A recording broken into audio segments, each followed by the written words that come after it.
I just watched the new Netflix animated film Fearless that dropped this Friday. This movie's terrible. It didn't look good. Like, it has an awful description. Let me grab my Roku remote here. I'm gonna I'm gonna push my Netflix button. We're gonna be super casual about this review. So, Fearless. Alright, so let me read this description to you. In a world of gaming, nothing can stop him but a trio of babies in real life. The next level, and he'll need help. Like, what does that even mean? That doesn't even make sense. The description should be after three babies from whatever the hell this character's name is. Can't remember his name because, oh my gosh, these characters are so bland. He, our character must protect them and stop whatever the hell the villain's name is because he's so bland and save the world. Simple description. It doesn't make sense. Okay. This movie is made by someone who clearly does not understand video games. Or at least it feels that way. Because the plot of this movie literally makes absolutely no sense. So basically, he controls this video game, accidentally opens a wormhole, and our characters just show up in this world. So first off, are all video games like this in this world that you control them and they somehow create realities? If so, why has there not been more occurrences like this? This does not make sense. It literally makes no sense. It's clearly well, okay. Maybe whoever made this film or directed it knows something about video games. But I'm saying it feels like they don't know anything about them, and yet they're just using that. And like, it's really bad. So like, here's what this movie is. It's like someone watched Incredibles 2. Not Incredibles because Jack's barely featured in it. Incredibles 2, and they said, yeah, I want to just do that, but we'll do it 3 times, make 3 babies, and make a movie about that. So a lot of this movie is cute babies causing trouble for other people. And I hate The Incredibles 2, okay? So, but like, it's a fine movie. It's nowhere nearly as good as the first movie at all. But that's why I hate it personally. But like, objectively speaking, it's fine. But like, the Jack stuff worked in that movie because it was kind of dealing with the Bob arc of the movie, is that he was trying to take the mom's role in the situation in the movie, right? So it was that was part of that story, him taking care of Jack and discovering he has powers and things like that, right? Even though it just, I'm not going to get into it, but I'm just saying, like, that's the point. That's why that's there. It's not just a random thing that's in the movie. Sure, those sequences I feel like go on a little too long, but like, whatever. And that's not the whole story of the movie. So if that annoyed you, it's like there's an actual story. This is not a story. This evil villain kidnaps these babies. Then somehow they show up in this kid's backyard. And this alien dude, the villain, is so generic. He's just an evil guy who wants to blow up the universe. Why? He doesn't have a reason. He's just an evil guy who wants to blow up the universe. And these babies are part of this video game hero. And these babies have superpowers. And like this kid's like a senior in high school, I think he's supposed to be, right? So he's supposed to be a senior in high school, and he's playing a game with a superhero that has baby sidekicks. Like, would a kid actually play this? No. It was really dumb. It doesn't make sense. And like, so this, I mean, you could ignore that little thing that's more like a nitpick, but still, it's like, really. So this kid is like, plays video games a lot, and this is the worst scene in the movie. him and this girl stop at this place, and while they're taking care of these babies, and she's like, "What do you want to do after high school?" And he's explaining to her why he enjoys video games so much, is that it's his escape from reality. He doesn't get called names and crap. And it's like, so this girl's like, yeah, but do you just want to be a drifter, who doesn't really focus on his future? Like, what the hell are you talking about? This kid is telling you that the reason he enjoys this so much is because people treat him like garbage. And you're telling him, well, don't be a drifter, man. You gotta be part of the real world. What? Like, he's just saying he enjoys this thing because it makes him, it helps him feel better about himself. And, like, you're telling him, don't be a drifter.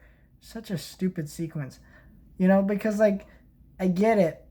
I get what she's trying to say, and what they're trying to say is, like, you can't just spend your whole life focusing on video games or whatever, escaping reality, which is a good message, but you're not saying, yeah, but you're not making a substitution for the thing that they're setting up here, right?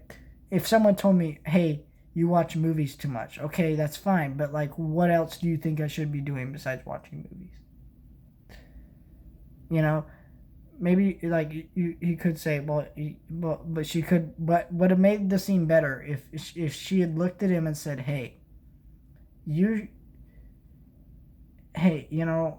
maybe the reason people pick on you so much is because you don't try to make friends, and so you're just kind of distant from everybody, or something like that. Like, express that he tried to make friends.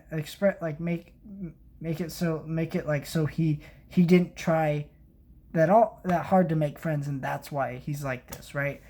Because that way it doesn't sound like, well, she's just being dumb and ignorant. Like, I don't know how to explain it, but it just feels like a dumb scene. This movie's generic. It's stupid. Like, it's a really stupid movie because it's just cute babies and there's no story. Like, the score to this movie makes the movie just sound so boring. The animation is like, it's like a direct-to-video movie. Not like a horrible direct-to-video movie, but still, like, it's direct-to-video. And it's like, this movie is utterly worthless. I could imagine a 6-year-old watching this and enjoying it. Like, if you were 6 to 8, or even maybe 9, 10, depending on your kid, they'd be like, yeah, this movie's fun, and they would enjoy it. But then they would just forget about it. So, like, why not show them a good movie that they'll actually remember and actually like? Because this movie's horrible. Well, it's not horrible, but it's just like, meh. I'm going to forget about it tomorrow. Because this thing is not interesting at all. So that's the end of the review. What I'm going to do now is I'm going to show you some things that I have looked at on Netflix that I'm going to be reviewing in the next week. So I have reminders for all these things, just so you know. Excuse me if Netflix like starts playing audio. That's one thing when you look it on Netflix, it starts like playing audio while you're looking through stuff. It's really, really irritating. Here, let me mute it. Okay. So I'm going to show you some of the stuff here that I have set reminders for. So let's go to coming this week. So Lucifer Season 5 comes out Friday. I don't know if I'll review it Friday because, I got Disney Plus stuff I got to review every single Friday. It's my job. Monday, we have Glitch Tech Season 2. I already reviewed Season 1. Go watch that review now. I'm excited for that. On the same day that Lucifer Season 2 comes out, the Netflix film Sleepover, that comes out. So I'll be reviewing that over the weekend. And then we have High Score, which coming this Wednesday, August 19th, which is a mini series about video games, and it's kind of like I think it's supposed to be like The Toys That Made Us, if you saw that show. We got John Was Trying to Contact Aliens, which is coming this Thursday. It's another Netflix movie, so be excited for that. The Crimes That Bind, which is another Netflix movie that's also coming this Thursday. So look out for that. And so all those things are coming this week. Okay. I'm going to set a reminder for Agretsuko Season 2, which I actually need to catch up on. Agretsuko, I kind of dropped off because it's not really a show that relates to me because I'm not really the target demographic, if that makes sense. So like the show works based on how much you relate to it, but I want to catch up. I don't know if I will be reviewing it, but I would do. But maybe we'll catch up and do it. But I don't think so. And then August 28th.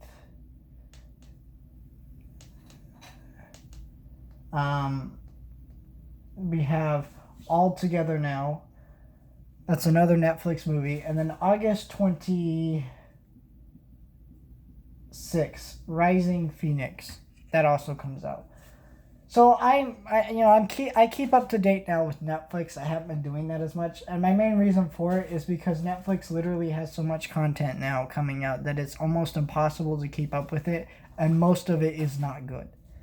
And so I want to do it more, because I miss talking about things week to week or when things were coming out, right? Because, back when I did YouTube last year and during the summer, I started going to the theater more and I was enjoying it. So it started with the Lion King remake, and I started going to theater every single week to see a new movie. And I went and did that every single week. I would go 3 times a week sometimes to see a movie. But for the most part, it was twice a week. I'd go on the weekends, so it'd be like Friday or Saturday, somewhere in there. And then I would go every Tuesday and see a movie. And then when I get home, I'd review the movie, and then I maybe would review some other movies in that time frame. But for the most part, I would review all the new movies coming out in theaters. And I was looking forward to doing it again this year. But then, when I was looking, I had a whole list of movies that were coming out. I was going to do Quiet Place 2, Mulan, Trolls, all these different movies. And they were coming out that month, or some of them were literally that Friday. I was planning to go see it, and then they said, "Nope, pandemic, we're shutting everything down." I went, "What?" So I went from that to I had a stack of movies I was going through doing the Surviving the Coronavirus series. And I was watching all these movies at home, and these were older movies, but it wasn't getting the views or the traction. So then I went from that to reviewing Disney Plus movies, but they weren't new Disney Plus movies. They were just Disney Plus movies. And of course, I reviewed Trolls World Tour and some Scoob and some movies within that time frame. But the problem was I wasn't seeing the movies anymore, and it was frustrating. And so the way I look at it, I don't think my theater within my hometown will stay open from a long period of time till November or December. And that's at the earliest. That's my prediction anyways. And so I need to find different ways of watching new movies to get videos out for you people. And if this is the way I have to do it, then I'm going to go through Netflix. I'm still keeping up with Disney Plus, of course, but Disney Plus is different. Number one, they only have one date that they drop things, which is Friday. But they also don't always have a new movie dropping every Friday. They may have a new series, but they usually don't have a new movie dropping every Friday. And I don't like to cover series week to week. I'm doing it with the Muppets now because I love the Muppets and I'm willing to do that. And I might do that with other Disney Plus shows that drop week to week. I probably will do it with Mandalorian Season 2. And whenever that comes out. But for the most part, I don't tend to do that. And but if that's what I need to do, I will do that too. So keep your eyes peeled for more Netflix content reviews. But yeah.